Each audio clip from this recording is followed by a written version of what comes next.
So fellas, I'm coming off of like a 13-hour stream as we grinded for Ager Scepter's exotic catalyst all day yesterday. It took us 34 runs of Astral Alignment before Agers finally dropped for us. Now, if you're concerned about that grind, it's a good chance you'll get the exotic catalyst before then. I had a lot of people coming by the stream saying it dropped for them within the first or second completion of Astral Alignments. But if you happen to just have terrible, and I mean terrible RNG, it will take you 30, 40, maybe even potentially 50 runs of Astral Alignment. With that being said though, upon getting the exotic catalyst, you then have to get a number of kills with this weapon. There's a lot of places you can do that at. Throwaway is still one of my favorite places, but you can also go to Shuri-Chi, Altar Sorrow. Just get lots of kills with this trace rifle, and eventually Ager Scepter and his exotic catalyst in its fully masterwork form will be finally unlocked. Now, just as a recap here, guys, the exotic perk found in this weapon is Ager's Call. Final blows with this weapon generate a slowing burst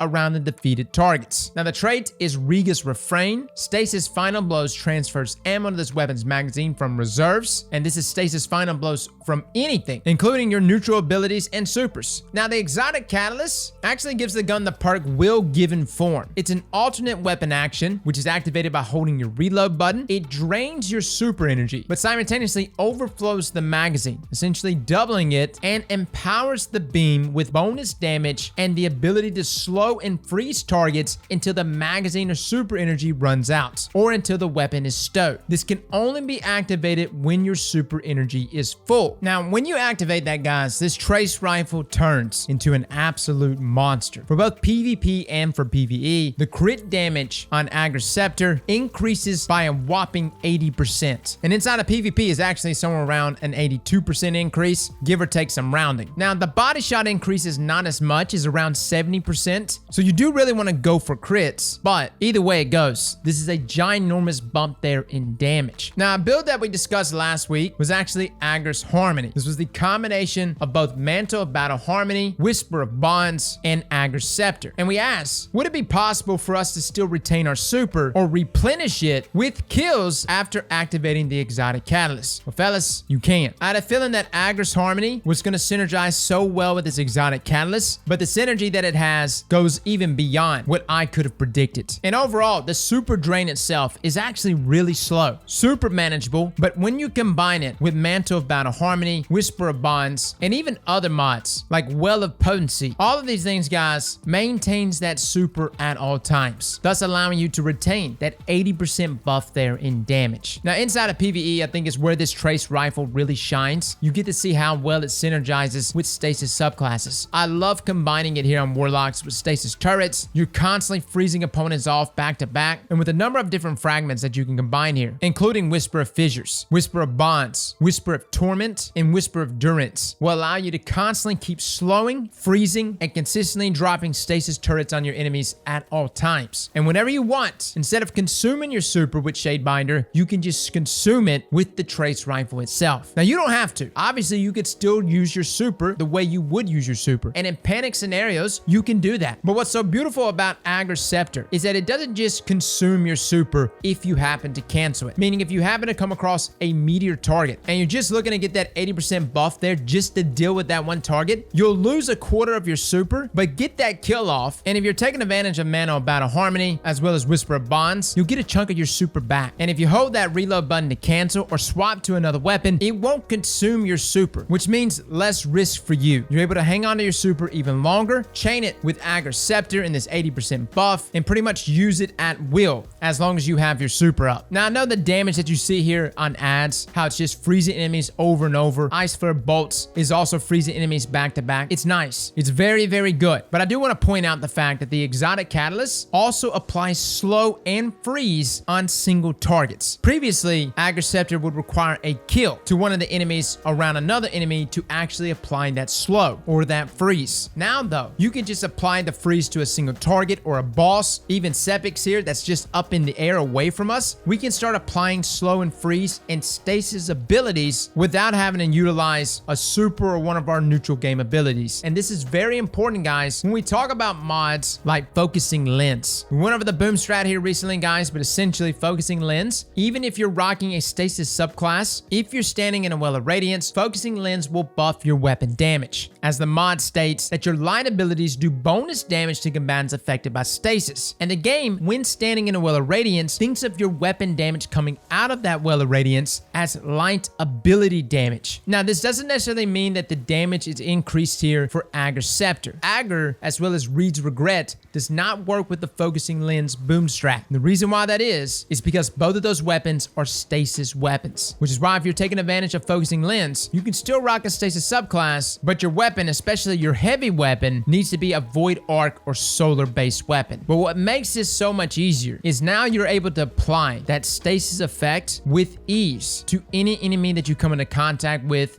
Ager's Scepter and this exotic catalyst. Whether it's single targets or a large group of enemies, applying stasis to all the surrounding enemies is easier than it's ever been, meaning anyone who's sitting there rocking focusing lens and using light-based subclasses or standing in a well of radiance is able to take advantage of the big buffs that focusing lens offers, which by the way is a 25% buff stacked with everything else that you're using, with particle deconstruction, well of radiance, bubble, etc. All of those things will still stack here with focusing lens. All you need is someone applying stasis. And for the longest time, I've kind of had to rely more on my neutral game abilities, whether I'm rocking Revenant Hunters or Stacy or my supers, to apply stasis abilities for my teammates. Now though, Ager's Perfected is able to do that pretty much all on its own. And on top of that, it's able to do that with an 80% increase in its damage. Overall, guys, this exotic and this catalyst, it's perfect. It's everything that I hoped it would be and more. And if the catalyst itself wasn't such a hell to get, I would be praising this exotic even more. But overall, guys, I'm a big fan of this exotic. I do suggest, though, for fire teams to not have the entire fire team rock Ager's Scepter. Although it is funny, in things like master content where you have really meaty ads, you really only want to have one person rocking Ager's Scepter to get the freezes off, and you want to utilize it with mods like focusing lens, guys. You need to use mods like that, especially for your teammates that are rocking light-based abilities. This is the moment here, guys, that anyone that has some neutral game abilities, some neutral game setups, you really need to invest in those abilities to combine here with Ager's Scepter and focusing lens. Les and I both were rocking Ager's Scepter together, and it just felt kind of awkward. It was like, yeah, we were locking all these enemies in place, but unless we had the exotic catalyst active, we didn't have a lot of damage there to deal with those enemies, which is why I think just one person freezing those enemies up, locking them into place, and everyone else getting that ginormous bump there in damage with focusing lens is the way to go here. Now for PvP, guys, I wish I can tell you that this weapon is meta. You're gonna see clips. You're gonna see points where it just shreds supers, and it can't. It can shred them. You're gonna see clips where there's entire teams get disintegrated by this exotic, but understand all of that is taking place with the exotic catalyst. It goes from hitting 17 per crit and 13 per body to 31 per crit and 22 per body. Put that in perspective, guys. With the exotic catalyst, that time to kill value is 0.36 seconds. And that's 0.36 seconds from 34 meters away. So the weapon's got some reach on it too. The problem is with this weapon is in its base form, to me, it's not that it's weak, because even its base time to kill value is not bad, guys. We're still talking a TTK of 0.67 seconds. But like I mentioned in our original review, trace rifles, or at least in Ager's Scepter's case, does a very poor job of dueling and combating flinch, meaning getting those initial kills with Ager's Scepter is not the play. I would much rather you use another weapon to just shred everything, get your super up inside of Crucible, and then swap off to Ager's Scepter, activate that exotic catalyst, and run around shredding Guardians in 0.36 seconds. It's fun. Will people use it in things like Trials? Maybe, but there's a lot of risk associated with it, because in game modes like Trials, by the time you have your super, it's a good chance your enemy also has their super. And even though you can shred their super very fast, they can also one-tap you with their super, as you'll just be sitting there trying to kill them with a trace rifle. High risk, but high reward. And it does have a long enough duration where you can pretty much sit and wait out supers, or even go for that very long flank with Ager's Scepter. Overall though, Ager's Scepter in its base form, not really the play for PvP, but in its exotic catalyst form, yes, it absolutely shreds. So guys, that is your review there for Ager's Scepter. Let me know in the comments below what you think of this weapon. Overall, I think the synergy here is second to none. It's the best we've ever seen, and we've been seeing this periodically. I think Necrotic Grips and Thorn is a great combination. And yes, I know it's actually synergizing there with Bottom Tree Dawnblade, but that synergy opened things up for me. It made me go, what if? What if we can get other weapons that can synergize in ways like Necrotic Grips and Thorn can? And Corruption is not even a subclass yet. And I was hoping we were gonna get that out of Cryosthesia, but it just didn't pan out as well. Ager's Scepter though, completely nailed it. Fellas and ladies, thank you all for coming and watching. And as always, slap that like button like your mama told you right.